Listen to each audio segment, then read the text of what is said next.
Welcome to Cardinals Cover 2 with Craig Grialou and Mike Jurecki.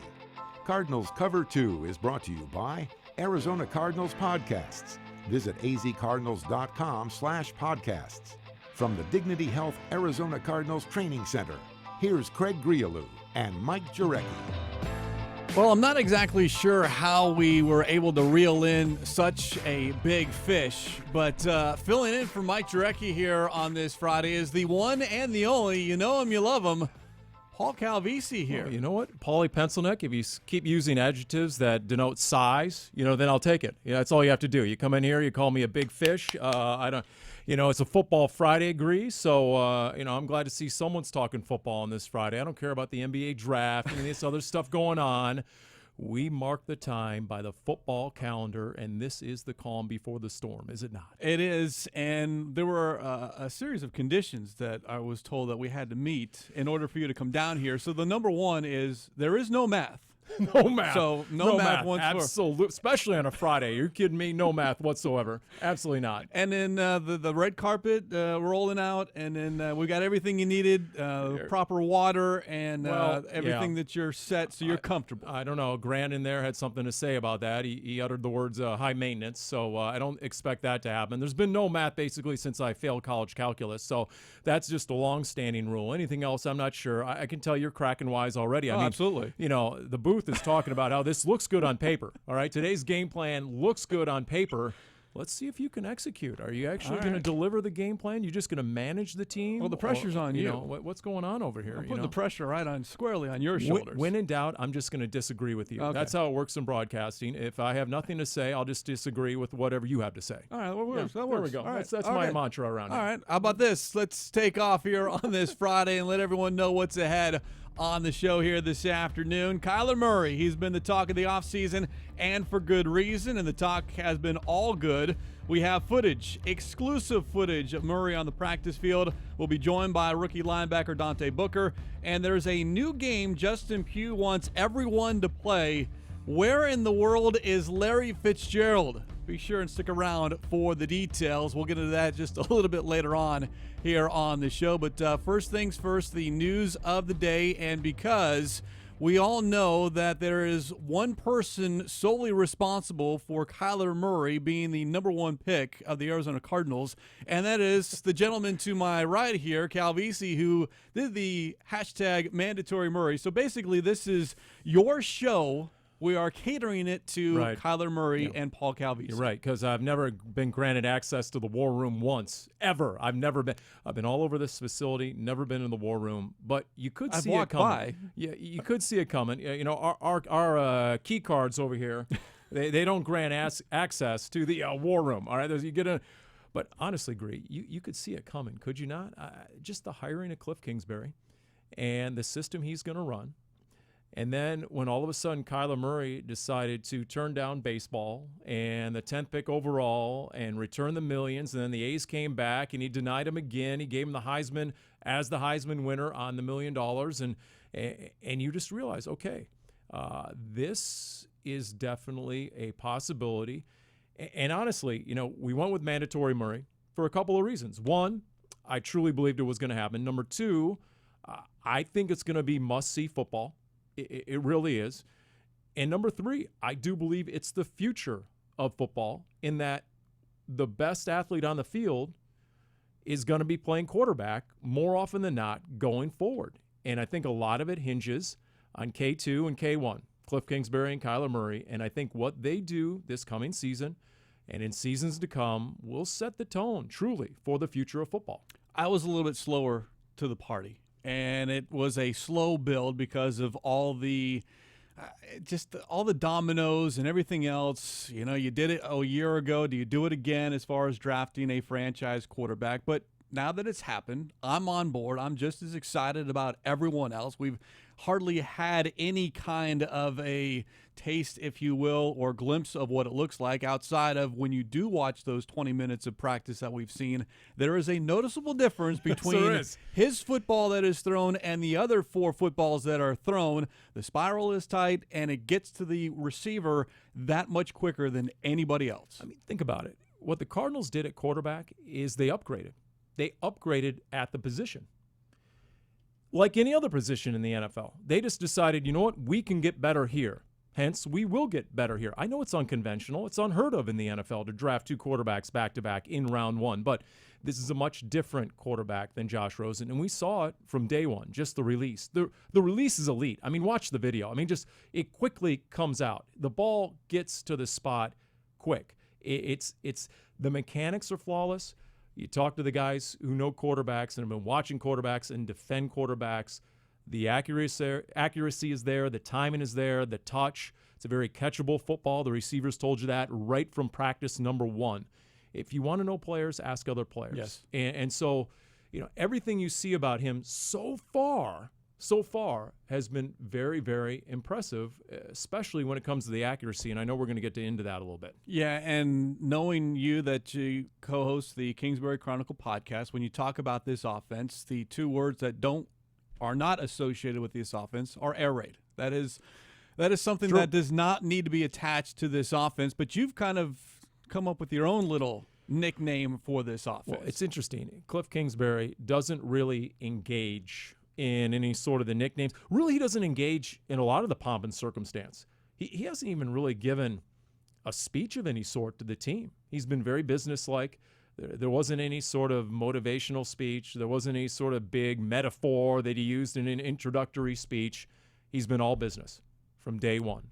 And that includes the moniker you want to attach to his offense. He'll tell you it's not Mike Leach. Correct. It's not Hal Mumme. It's none of that. Those guys were the forefathers, and they run a different system than he runs. A lot of the assistant coaches tell us you're going to be surprised as to how much the ground game and the run game is going to be involved in this offense. We'll see. It'll probably be dictated by the game plan and the opponent, what exactly defense is trying to do against them. But if you really believe that this offense is about getting the ball out quick and spreading the field and involving a lot of receivers, we just came up with UFO. Unidentified flying offense. That's what we're going with right now because we don't know what it's going to be all about. We do know it's going to be pass heavy. And with those 2 things combined, we just said, you know what? Cliff Kingsbury right now, for all intents and purposes, is running the UFO, the unidentified flying offense. To us, to everyone but Kingsbury, Murray, and those other players, because they have an idea of what they hope that this offense looks like. And in fact, during minicamp, Kyler Murray was asked how difficult it's been for him, because he's asked about it all the time, how difficult it's been to kind of keep quiet about this offense. With y'all? Oh, yeah, a little bit, just because I know everybody wants to know about it, but it is what it is. No, it's just you first answer. We'll see. Yeah, exactly. We'll see. What do you call this offense? An offense? Not even a fun nickname. No, it's an offense. Explosive offense.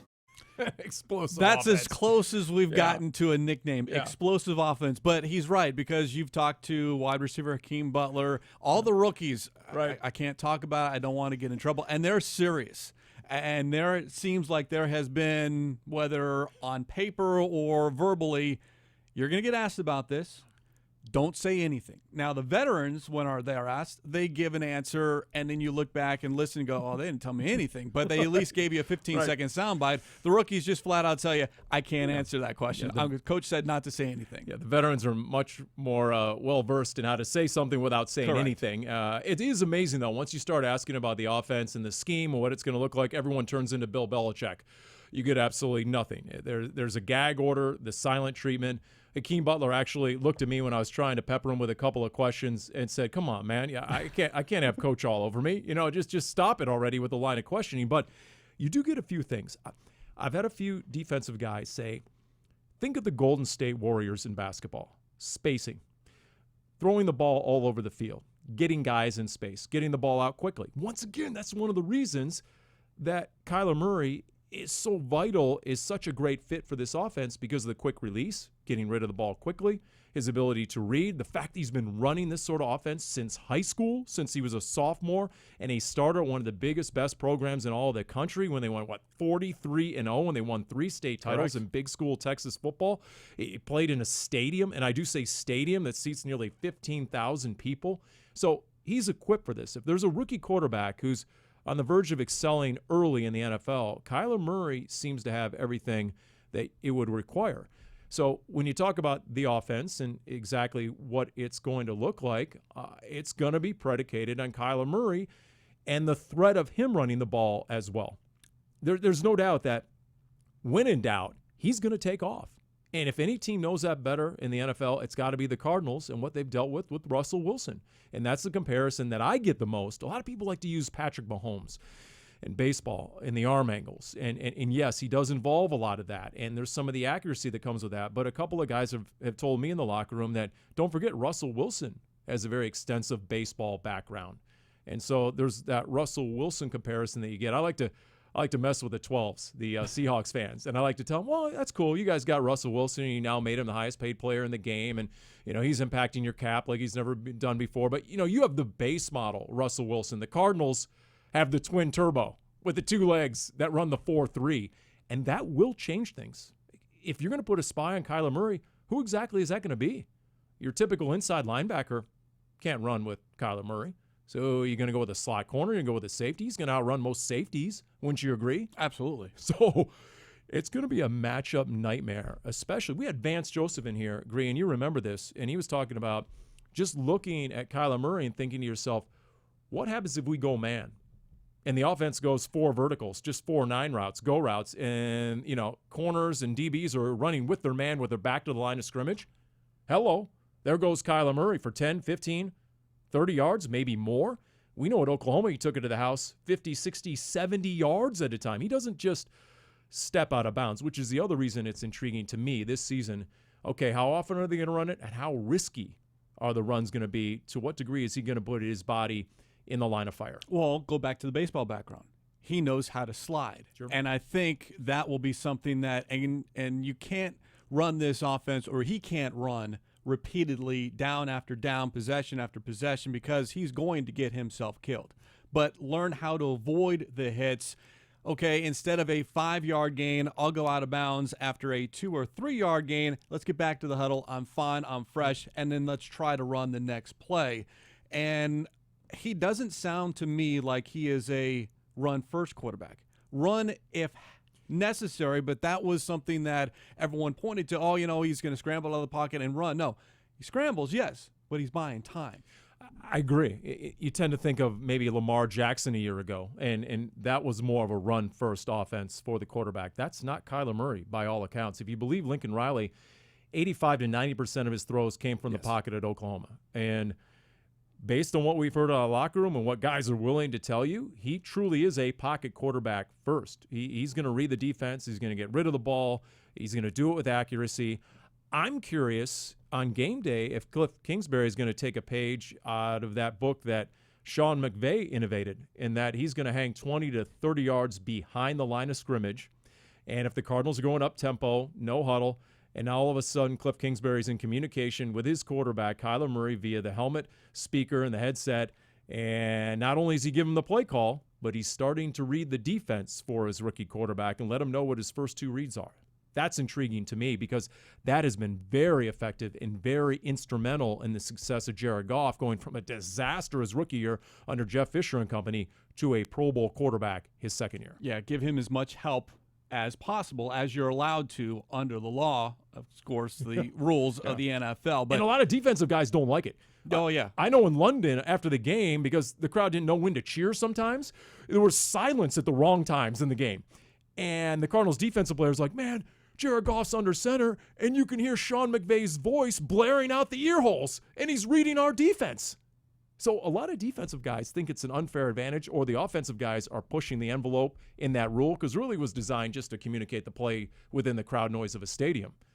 But the NFL has never been one to discourage offense. Let's put it that way. Yeah, it always leans towards that side of the football. We're all anxiously waiting to see what this offense is going to look like. And, in fact, we actually got a glimpse, a little bit of a sneak peek on what this offense will look like here in 2019. It was actually part of the footage from Cardinals Flight Plan, Episode 8, which debuted last night with Kingsbury mic'd up. Here is Murray in action. Go, run it, run it, run it, run it, run it. Let's go. Make a play. Nice throw. Good, good, good. Good read. We got to work the clock now, Kyler. Work the clock. Nice catch. See, Kurt. Good. Nice quick decision. Good. Beat him with the speed. It's huddle. Huddle. Hey, we got Hollywood, Kyler. Hollywood. Good. Go upfield. Make it easy. Blue. Go. That was a good throw. Heat check. Here we go. Hey, look, he's not going to be perfect. No one is, but you get a little bit of a taste there in what I believe is the first 7-on-7, and I think that was 11-on-11 action that we've actually seen here this offseason, and that's the exclusivity that Cardinals Flight Plan taking you behind the scenes. But just the quick release, getting the ball to the guys who can make the yards after catch, even if it is a quick screen or a short 3-4 yard pass, and let a David Johnson or a Larry Fitzgerald or Hakeem Butler, let them do all the work. Get the ball out quick, get it to someone in space, make a guy miss, yards after catch. You saw it all right there. That was great stuff. I love Flight Plan. Cardinals fans should be thankful they have Flight Plan. Yes. Emmy award-winning series that the Cardinals grant that sort of access. It's great stuff. I mean, I got a cold beverage with my name on it this weekend. I'm going to sit down and watch it again. It's really well done. Richard and Johnny and Dan and Grant and company and the job those guys do, we see them editing it. I mean, it's a lot of work. So first off, props to them putting it together. Props to the Cardinals for granting the access. And then most important, it's captivating content. You can see the Cardinals offense at least get a glimpse of the identity and just use the weapons you have, get it out. You heard them say quick decision. I think that's what it's going to be all about. And that's where Kyler Murray is going to excel. At least so far, they've gone 11-on-11. No, it's not full contact. You can't even touch each other. Yeah. But you can get an idea of a quarterback if he knows where to go with the ball. And it happened to Josh Rosen a year ago. Remember that one practice where he had this look on his face of dismay? And he said, yeah, there were a few times where I was buffering. That was a great comment from a 21-year-old. I was buffering. I was confused for a minute. And there's been very little of that. Now that has happened. And I think it was some of the cover zeros in the red zone that Vance Joseph threw at Kyler Murray. And actually, that's where this setting, people tend to dismiss OTAs and minicamp, but you can dial up a lot of exotic schemes to show a young quarterback in these settings that you'll never see in the preseason. Defenses are way too vanilla. So there is a lot of value to Kyler Murray getting the reps and doing so against the first-team defense and some crazy blitz schemes that you'll never see in the college level, much less the Big 12. All 8 episodes, by the way, of Cardinals Flight Plan. You can watch them at your leisure on azcardinals.com/flight plan. And a couple of quick questions for you, Paul, about Kyler Murray and what records that he might break, Cardinals records that he might break here in 2019. And I'll give credit to Jess Root over at Carswire who came up with these, but he listed 4 Cardinal records that Kyler Murray just might break in 2019. Okay. And I'll go in order. Right. Rushing yards by a quarterback.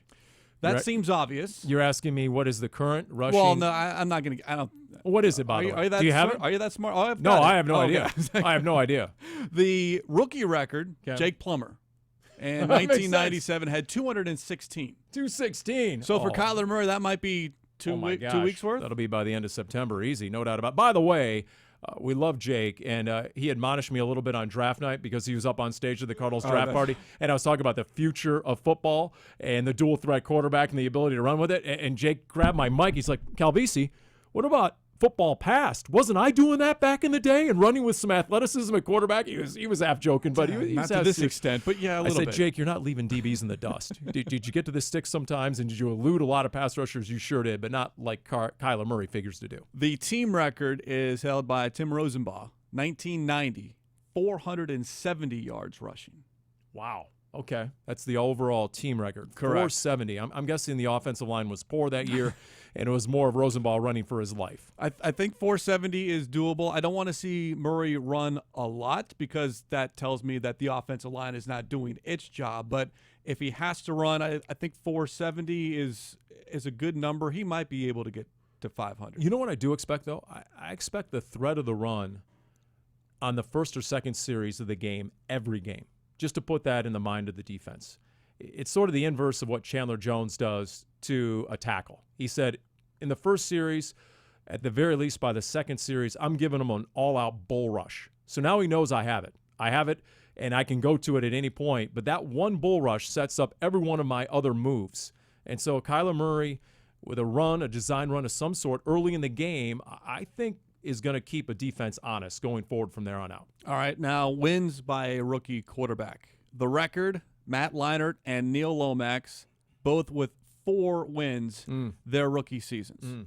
And I think all Cardinal fans would say 4 it needs to be much higher than that, considering a 3-win season a year ago. I tell you what, though, Vegas isn't on board. I believe right now the Cardinals' win-loss total, or the win total in Vegas, is 4.5. So I honestly believe, because I can look anybody in the eye, and based on last year and the way things went sideways last year, for too many reasons to get into, the Cardinals' talent most definitely underperformed the win-loss record. So this certainly was not a 3-win team last year in terms of talent, and I think they've upgraded in many positions and they filled a lot of holes.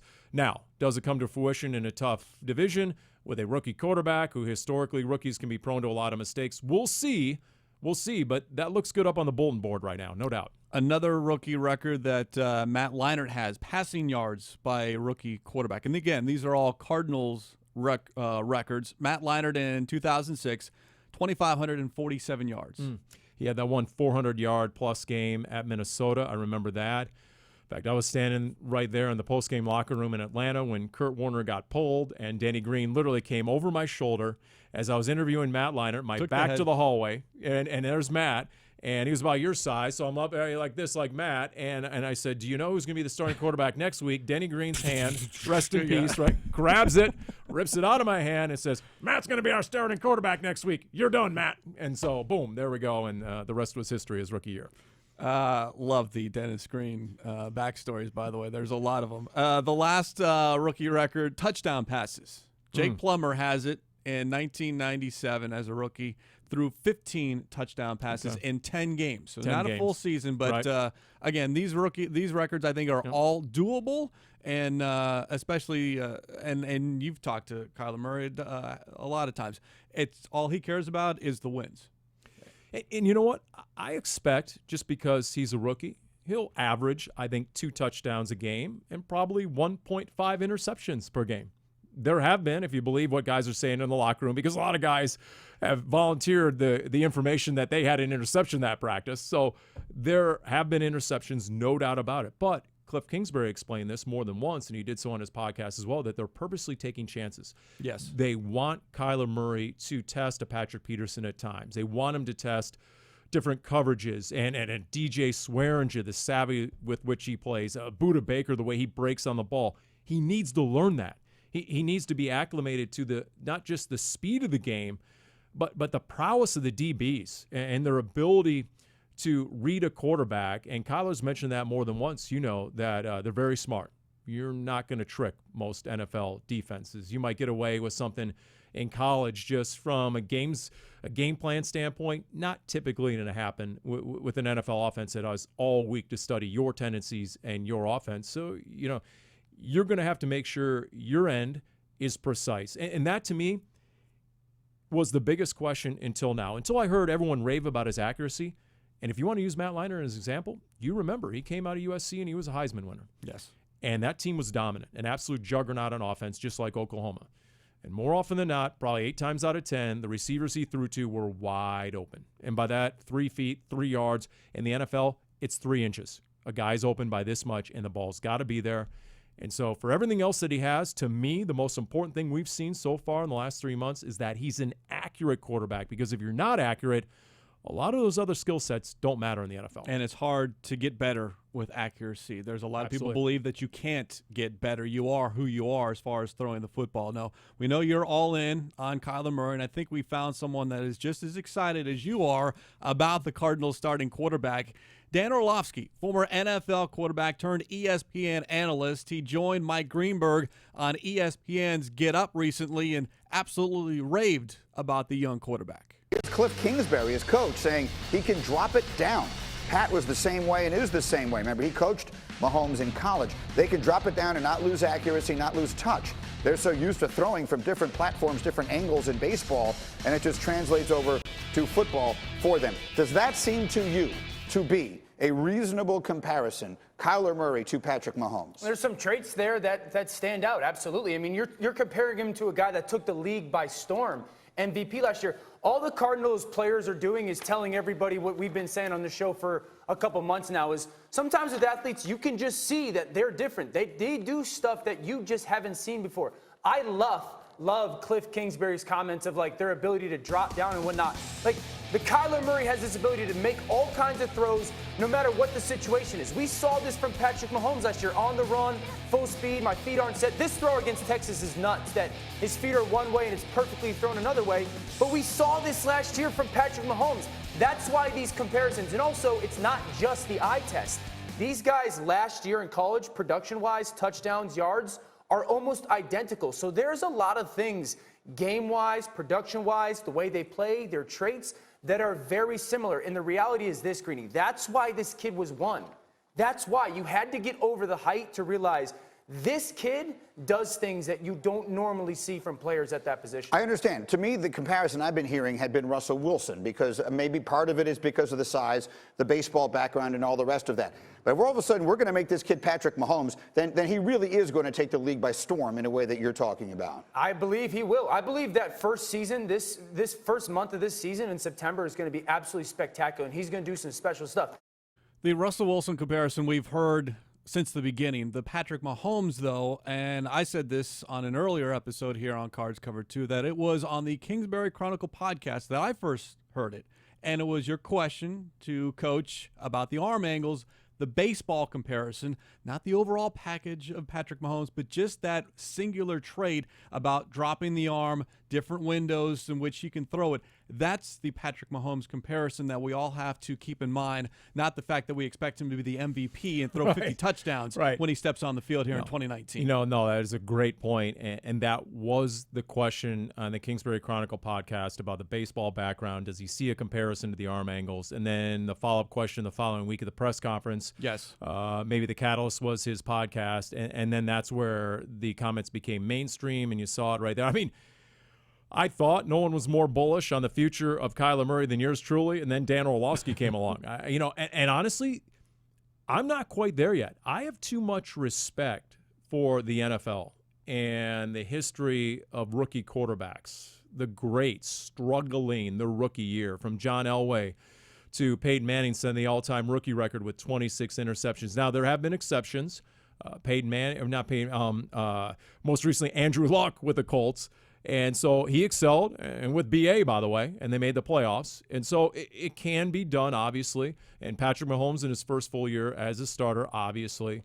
But I don't expect him. I think the other quote from Orlovsky was Kyler Murray is going to tear up the NFL in September from the get-go. Yeah. That's bold. That's bold. And I wouldn't be shocked, but that is not my expectation.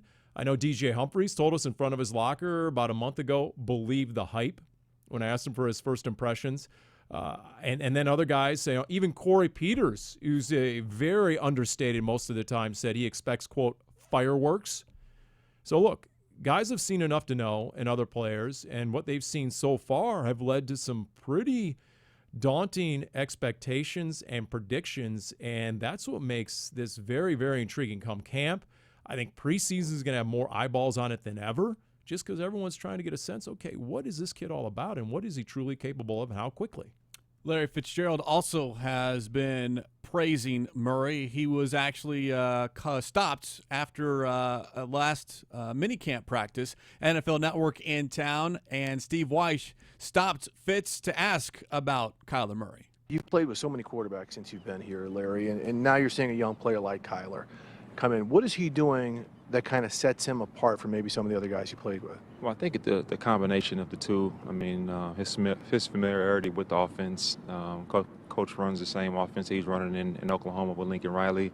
So he's had a couple years under that. Obviously, he had an unbelievable amount of success at Oklahoma running it.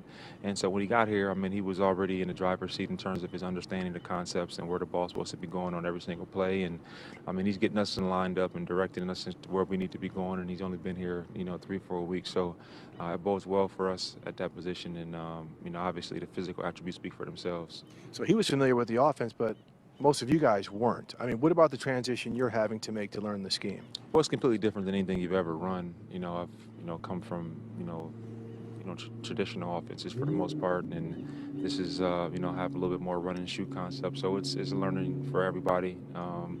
It's a lot more passes, so that's exciting for a receiver. You're gonna get your touches, but it's a little bit different, but it's fun. And Coach Cliff keeps it fun out here every day. Everything's very competitive and high speed and high energy.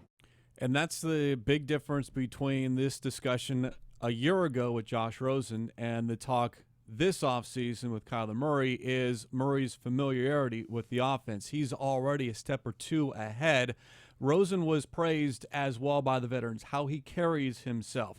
Now, Murray has the same thing, but it's Murray that is directing traffic in the huddle, telling guys where to go. Yeah. And Fitz's comments when he addressed the media in the locker room was he knows the offense better than we do. And that's by design because you make that transition as easy as possible for your most important player. And Kingsbury, again, calling Lincoln Riley. What does he like to do? How do we make this easy for him and then gradually amp it up and make it a little bit more complex, perhaps? And, I think that's vital. That's necessary in an offense. The quarterback better be an authority. Correct. He better be a player coach. Those were some of the great stories we got from Carson Palmer back in the day, that he would run the Friday walkthrough before a Sunday game. Literally, BA would outsource it to him, and he would run it. And from all accounts, Kyler Murray is the go-to guy right now already as a rookie. That's how far along in the playbook he is. Don't forget, he's a grinder, just like Cliff Kingsbury is a grinder. Their personalities match in a lot of ways. They're ultra competitive. We've seen it out in practice.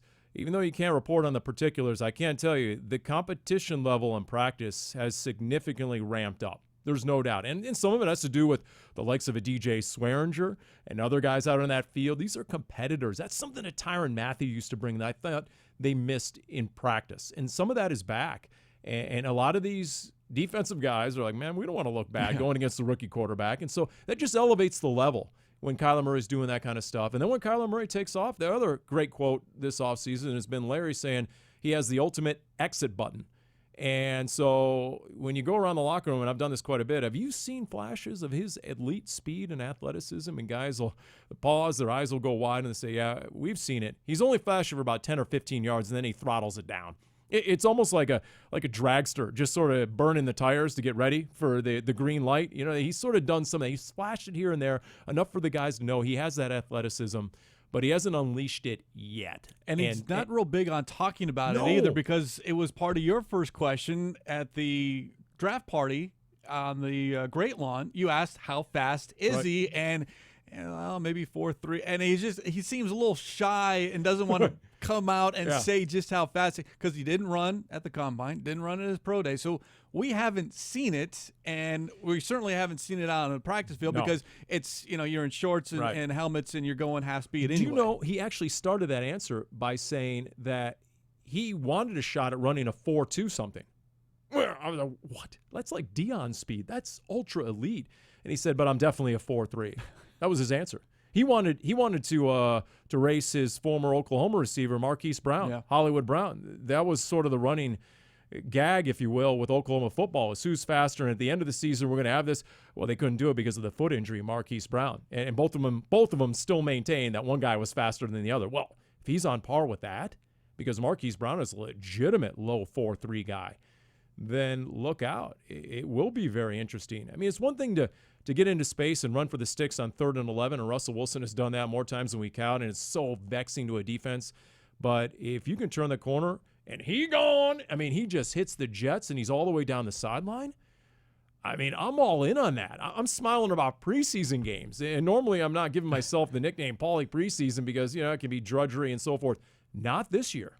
No, I think it's going to be very interesting. One more person we want to have you listen to, and that is someone that knows more football than, I don't know, maybe anyone in this building combined, and that is Tom Clements and his resume, his background in this game of football. The passing game coordinator and quarterbacks coach on Murray's skill set, and here's what he had to say on a recent episode, in fact, this week's episode on Cardinals Underground. He's pretty unique. I mean, he's obviously very athletic, very quick, very fast, and but he can sit in the pocket and make all the throws. And I think I said it the day he was drafted. He combines all those qualities, and a guy who is as athletic as him, usually he looks in his first receiver as an open, and he goes and uses his athletic ability to run around and make some plays. But Kyler doesn't do that. I mean, first guy's not open. He'll look to the next guy, go through his progression, and he's going to take off when he needs to or when he sees something. He's not going to do it too quickly or unnecessarily. Now, that's an NFL veteran right there on the coaching staff, and another veteran is linebackers coach Bill Davis. And as we tease ahead on an upcoming episode of Cardinals Underground, he told you and Darren, Paul, that Murray's arm talent is, quote, wow. He's got rare arm and accuracy, and that's the key to the NFL thrower is accuracy, decision-making, and accuracy. And that's exactly how I was going to follow up there on Tom Clements. And that is, if you can read a defense and you can get the ball in the right spot, then that's more than half the battle. If you can do that, you have a future in the NFL.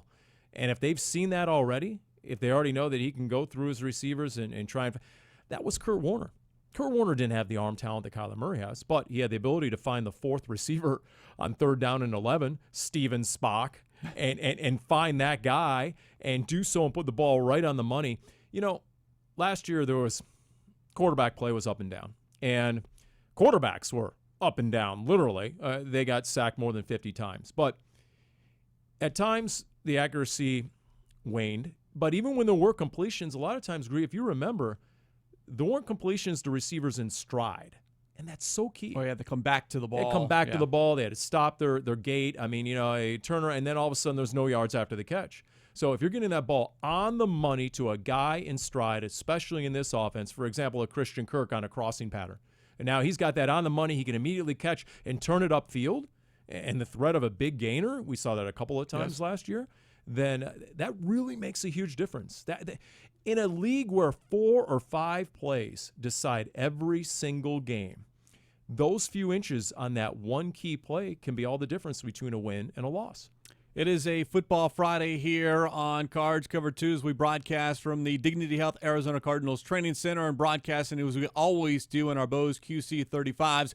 Go to Bose.com for more information. And a reminder, if you ever miss a show, you can download as a podcast via Apple Podcasts, Spotify, Stitcher, Google Play Music, TuneIn, and SoundCloud.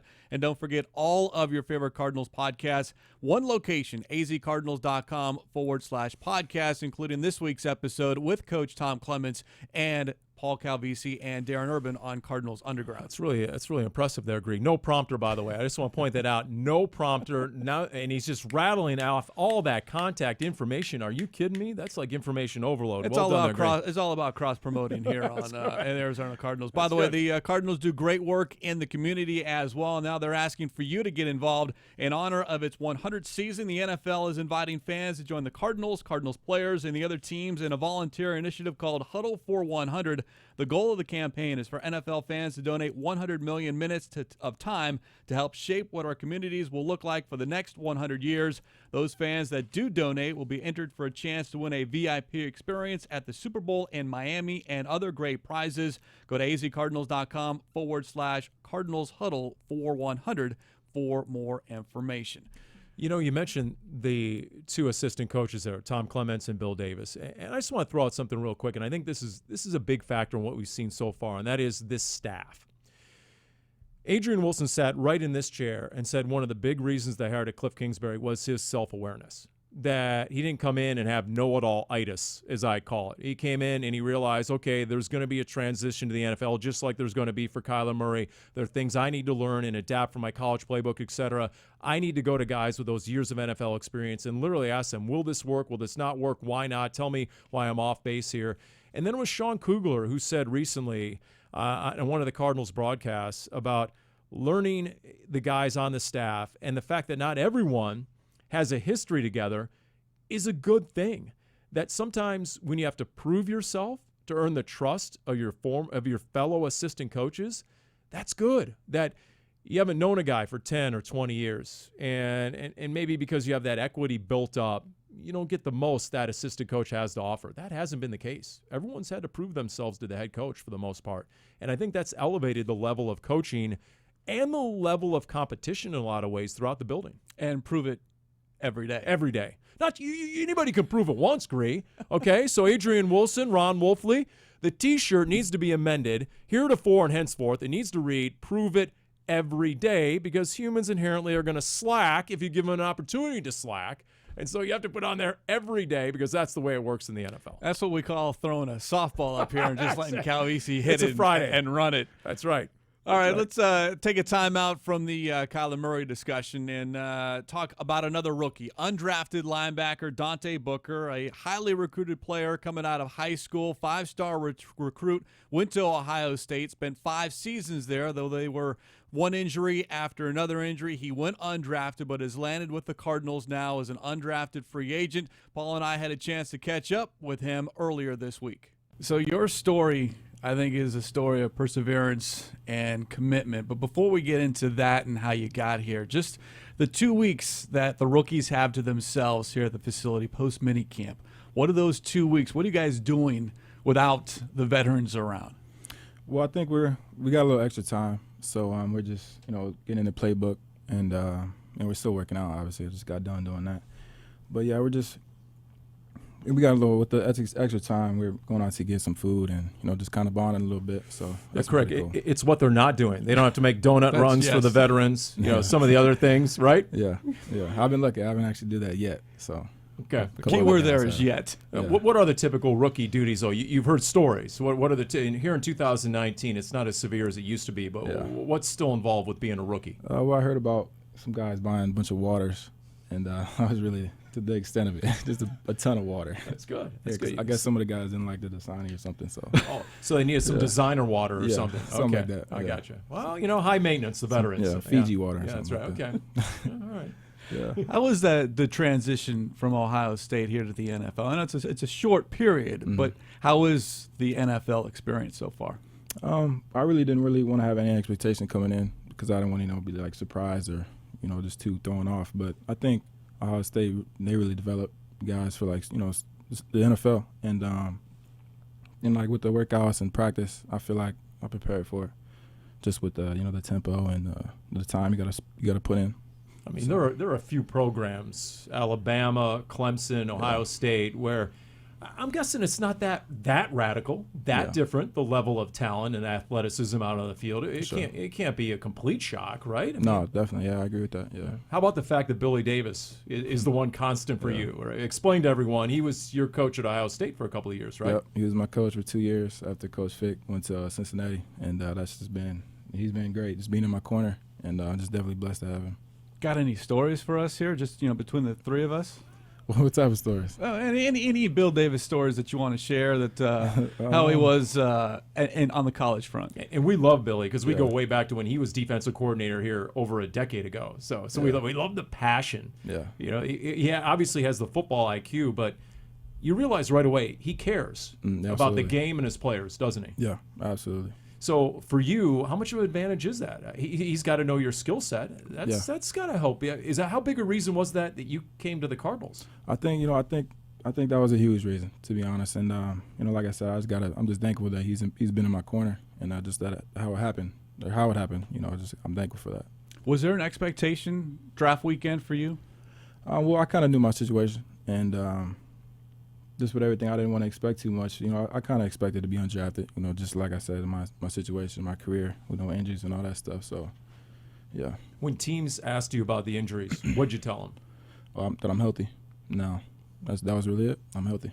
And what was it exactly? Give us a quick thumbnail on what you went through, because it was more than one, wasn't it? Yeah, if that's possible. I don't think it's possible. Well, the first game I started, I tore my MCL in my junior year, and then I had 2 shoulder surgeries that took me out. That's my 5th year, and that was really it. Okay.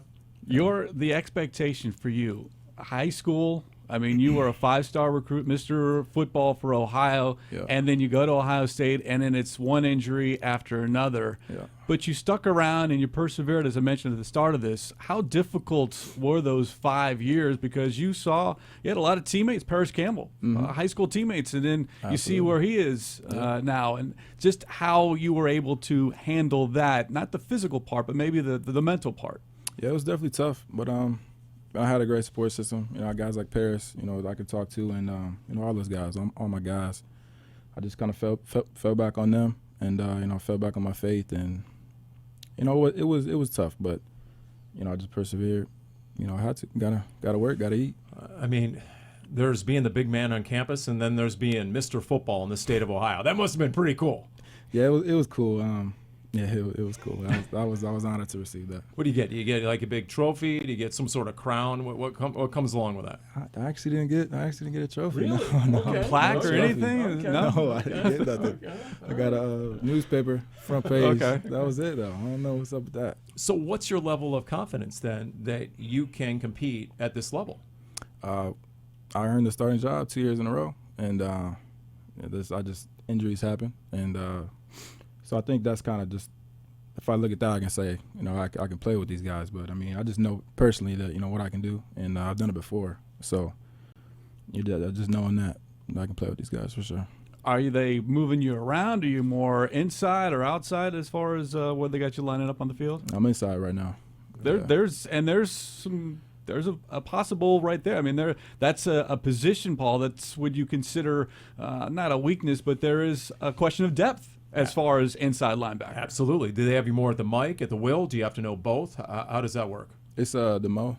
Okay. Yeah, so it's kind of like another mic. Okay. Yeah, So what have been your impressions of Jordan Hicks so far, the veteran? How much of an eye do you keep on Jordan Hicks when you're going through drills and so forth? I've definitely been keeping an eye on those guys. He's definitely smart, and you can tell he knows the game. And if I can just try to emulate that, I think I'll be set. You see the veterans are receptive to questions, or are the rookies kind of laying back and waiting for the veterans to kind of approach them? I think it's both. I think they're asking questions too, and I think I just kind of sit back and watch and just take notes and just see how they act.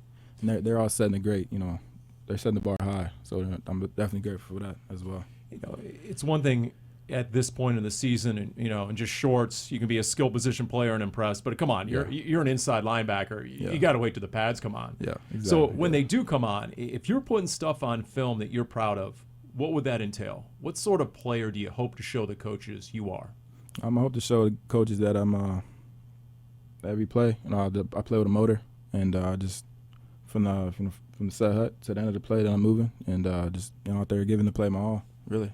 You consider yourself a thumper? Or are you going to meet that guy in the hole? I can thump if I need to, yeah. I'm not afraid of contact, but I like to go sideline to sideline, and I feel like my speed is one of my strengths, and I'm not afraid to step up in the A-gap with a fullback. The smile, as you talk about, not afraid to hit, because they always wonder about that, especially during this time when the pads don't come on. I know you kind of basically have always lived in Ohio, born and raised in Akron, so that's outside of Ohio. But you've been here in Arizona a couple of times. Yeah. How is that? I mean, are you kind of somewhat familiar with the area based on the fact how many times Ohio State was here in postseason bowl games? Yeah, well, it wasn't as hot. First of all, that's true. It wasn't as hot, but we really didn't get to explore. We were just stuck in a hotel, and we were just here to ball. So, but just being in the area, it was cool. It's something kind of recognized a little bit. So. It was funny. I think it was rookie minicamp, and Andy Isabella was complaining about the heat, and it was like 89 degrees. Oh, no. And we sort of looked at each other. It's like, are you going to tell him, or who's going to tell him? Who's going to tell Andy that we don't really use the word hot until it's like $107 and above around here? So, by the way, I scanned this roster real quick. The only unfortunate soul from Michigan, if he runs into you, apparently is Mason Cole, from what I can tell. The center. So, because how many in a row is it now over Michigan? I lost count, man. I know we ain't lost yet. Well, there you go. That's it. Lost count. Yeah. That was good. How about that? Well, we'll end it on that note. Appreciate so many he's lost track. That's how many. Dante, appreciate the time. Congratulations and best of luck here as you look to make this roster. No, thank you. I appreciate it. Thanks for having me. That's when you know things are going really well.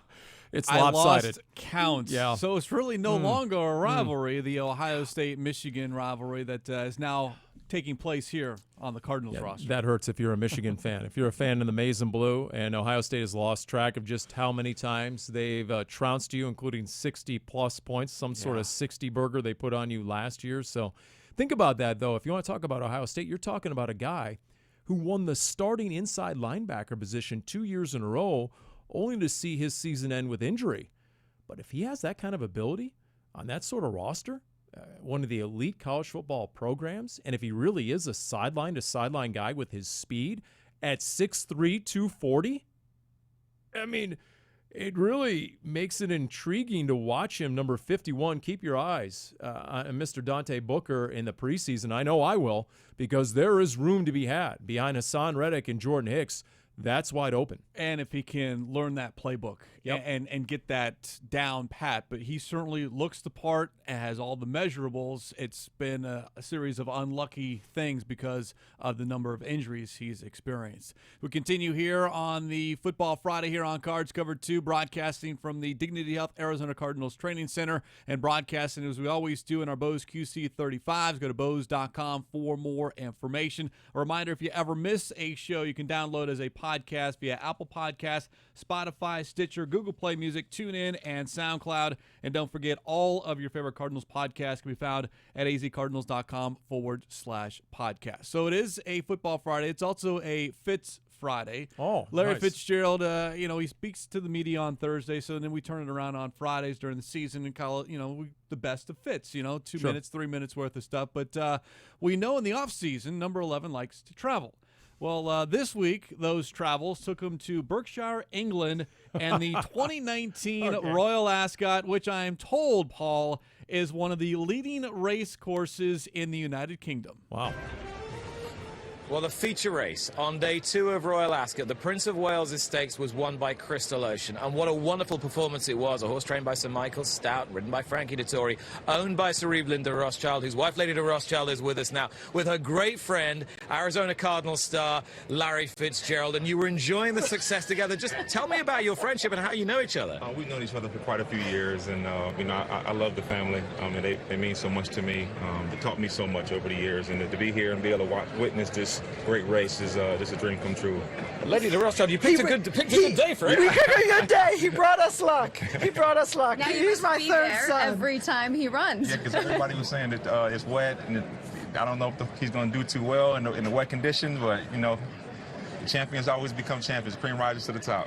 Yeah. I'm so happy for my husband. He's 88 years old. His life is racing, and his deceased sister, this was her favorite horse, and we just know she's looking down from heaven. And so happy that this happened today with Michael, with Frankie, and with Larry here. This is so nice. This is your husband, Sir Evelyn, and his sister, late sister, Renee Robeson, who I knew very well and was a lovely lady and a great breeder as well. And Larry, does this spark a real interest in the sport of horse racing for you? Well, I got a chance to go to Derby earlier this year, and I really enjoyed the pageantry. I mean, it's just to see the horses, how beautiful they are, the hard work that goes into preparing them, and they're great athletes, and to be able to witness this up close and personal is a real treat. And you can appreciate that as an athlete yourself. You were just saying the second time you've been to Royal Ascot, but the first time you've really gotten to experience it. So how do the two major events, stateside as well in England, compare for you? This is a lot more tame than the Derby, but I really like both of them. I mean, I just love the races. They're some of the most tremendous athletes in the world, and the hard work that goes into getting to this level is it's really special. What was the scene like for you, though, today? That elusive Group 1 victory for Crystal Ocean. Yeah, it was so meaningful. I was screaming like I do at NFL games, which I know is inappropriate in Britain. But everybody says, "Okay, you can do it, Lady de Rothschild." and I did it. My hat was flying. I was shaking because I just know how much this means to Evelyn and the connection to Rennie Robeson, who I pay tribute to for all she's done for the racing, for Britain, for the family, and this is a wonderful feeling. I am so pleased for both of you that you were able to come to Royal Ascot today. It might not be the Derby infield, but you were able to express yourselves in the manner of true sporting greats. Larry, thank you very much indeed. Lady de Rothschild, congratulations. Breeders' Cup turf, it was a win in your end. Can we see you in Southern California this year? You've got to talk to Michael Stout. Okay. He makes the decisions. We'll follow up with him. But this is our Super Bowl. Understandably so. And what a win. Congratulations. Thank you. Fantastic. Thank you. Got to be honest with you, Paul. I wasn't expecting to be talking about Larry Fitzgerald and horse racing here on this show, or even to see Fitz all dressed to the nines. And I wonder, does he own the top hat or does he rent? I mean, is that really in his wardrobe? I mean, Larry, put it this way. I don't think Fitz rents anything, even if it's just one time. I'll just take it and put it in my closet. All right, so I tweeted out this line from Cliff Kingsbury, and you remember it. I just want to quote it directly and accurately. He said earlier this year when asked about Larry, I think it was the owners' meetings. You know what, fact? We've got it. Do you have it? All right, we got to get to this. We've got the videos because I want to see this again. And this is, again, we all know about Fitz's travels, but here is Kingsbury back at the owners' meetings talking about number 11. He's an interesting cat. I've never seen anybody win at life like he does. He's got it figured out. Yes, there is one. There is. He certainly does have it figured out more than I think we all realize, because we only get a taste of exactly what he does when he's not here at the facility and when he's not concentrated on football. And of course, he was at the Derby earlier this year. Of course, I mean, Larry's everywhere seemingly. When the Cardinals were in London a couple of years ago, we spent the week there. And Wolf and I were trying to find a restaurant. And I asked Larry, just on a lark, I was joking around. So, Larry, what sort of restaurants you recommend around here? He gave us scouter reports on 3 or 4 different restaurants in the area. He goes to London. He just travels, period. But I know he's a big fan of London and England and the UK, and he is so well-versed. When you start talking to him about his travels and different places to go, and I've done it just, once again, in a joking fashion, and then all of a sudden, 10 minutes later, he's given you this expert synopsis of all these remote spots around the world. It's truly staggering. He has met so many people. The Rolodex he has in his phone, the contact list, is unreal. And we asked him this on the Big Red Rage the end of last year, and Larry was great. He showed up. It was an unbelievable show. And asked him of all those names and everyone you've come into contact with, the Warren Buffetts of the world, the Bill Gates, the Wall Street Titans, and everyone in between. He said there are 2 names that stand out to him. One was Muhammad Ali. It would just give him pause. Yep. And number 2, Tiger Woods. He said every once in a while, Tiger will text him, "Hey, what's going on?" And he said he looks at his phone. He says, "Man, Tiger actually was thinking of me and checking in on me," because you know his affinity for golfing. Absolutely. So, yeah. And the Cardinals tweeted out that interview, and Justin Pugh had a great response to it. And I'll quote Pugh: "Starting a new game. Where in the world is Larry Fitzgerald? Use hashtag where in the world is Larry to be entered in the drawing. You won't win anything, just a retweet." So if you want to play along, go to Justin Pugh's Twitter handle, and if you spot Larry not around town, but around the world, because you never know where he'll show up. Well, it's not like Justin's sitting around his house on the couch, for 3 weeks straight eating potato chips either. He was on the James Corden show earlier this year. So Justin Pugh does a good job of getting out and being seen and enjoying life. And like Cliff Kingsbury said, I mean, Larry not only wins at life, he's figured out to enjoy life. Correct, yes. And so every moment typically is occupied with something. A lot of times it's in the community. How many times do we hear stories that he was at PCH or other charitable events and helping kids, and there were no cameras there. He was out doing that stuff on his own. But it's the experiences that he really values. In talking to him, sure, he's made enough money. He'll end up with more than $200 million in earnings just in salary in the NFL. Who knows what he's made beyond that, earnings and endorsements and so forth. But it's the experiences that he truly values, and you see it, just all the travels all year. Well, this has been an experience here on Cards Cover 2 to have you sitting in and filling My pleasure, in. So Green. My pleasure. appreciate it, and I don't know, maybe if we're lucky, Well, you'll grace us with your presence once again. No, don't down hesitate the to road. ask, especially when you're doing the heavy lifting around here. Okay, when you're actually when you're driving and I can just ride shotgun and crack wise, I'm all in every time. See, now you know what Wolfley feels like. Exactly. Wolf has no idea what's involved in sitting in that chair over there and having to drive things accordingly. So very good. What do you got going for the summer, by the way, Greg? You got anything? You gonna be wearing a top hat anywhere? No top hats, and there will be no hashtag where in the world is Grialou. that I can guarantee you that will not be happening. By the way, I'll leave you with this. What Justin Pugh really needs to start is where in the world is Cliff Kingsbury? Because he said more than once that the media is not going to find him. He has a getaway planned. He's got to get some mental health. The media will not find Cliff Kingsbury, and he's not revealing where he's going. So that just heightens the intrigue as to what exactly the head coach is up to. Yeah, once the rookies leave, there'll be about 3.5 weeks in which Coach will just disappear, and then we'll all see him when we see everyone else for the start of training camp. We'll see what sort of camp he runs. How physical will it be? How up-tempo will it be? Will he be going outside? How much will we be able to see? Yep. I'm ready to – my next nickname I'm going to throw out around here is Camp Classified. I think a lot of it's going to be under wraps. And speaking of Justin Pugh, we asked him the day before the veterans took off, okay, the fact that the Lions have no idea in a lot of ways what's coming, what sort of competitive advantage is that? And he said it's huge. Yeah. And if everything works out well, the Lions are going to find out the hard way what we do on offense. So I'm not expecting to see much in the preseason games. And what they do in the preseason in practice, I'm not sure how much we're going to be allowed to see. Yeah. That'll be interesting. I know the Eagles only made one practice available to the public. So I'm not saying it's going to be a single practice, but I wouldn't be surprised if it doesn't come anywhere close to what Bruce Arians used to do when he made virtually every practice available. Yeah, So we'll see. well, hopefully we'll know sooner rather than later on. On that note, we'll close up shop here on this Friday edition of Cards Cover 2. Again, appreciate Paul filling in. Special thanks to everyone behind the scenes. Tim Delaney, Jim Omahundro, Grant Grialou, Grayson Choi, Jackson Sipes. For Paul Calvisi, I'm Craig Grialou. Everyone enjoy their weekend. We'll talk to you next week here on Cards Cover 2. Thanks.